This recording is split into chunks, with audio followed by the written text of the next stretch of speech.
સુરતના ward number 23માં ગંદા પાણી અને કચરાના કારણે જનતા પરેશાન છે। દૂષિત પાણીના કારણે બાળકો બીમાર પડી રહ્યા છે, છતાં તંત્ર નિંદ્રાધીન છે। બિસ્માર રસ્તાઓ અને ગંદકીના સામ્રાજ્ય વચ્ચે લોકોનો પારો સાતમા આસમાને છે। સ્થાનિકોનો આક્ષેપ છે કે નેતાઓ માત્ર ચૂંટણી સમયે દેખાય છે, બાકીના 5 વર્ષ ગાયબ રહે છે। હાલ જનતા આ ગંભીર સમસ્યાઓની તાત્કાલિક નિરાકરણ ઈચ્છી રહ્યા છે।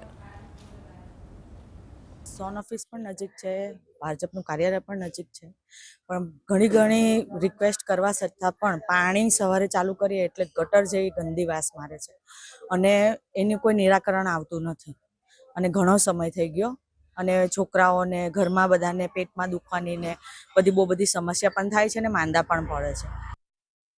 रोड रस्ता में बी आ खोदी ने मूकी दे सांधा करीने जता रहे छे। पूरा रोड रस्ता नहीं थता अने अमारी पाछळ लोको गमे तेवो कचरो नाखी जाय छे। कचराना डब्बा आवे छे पण कई ए वस्तुनो निकाल आवतो छे नहीं। सोसायटी वाळाने अने कोर्पोरेटर ने बधाने जोवुं जोईए के रस्ता बधा सारा थाय, पाणीनो निकाल आवे, छोकराओ मादा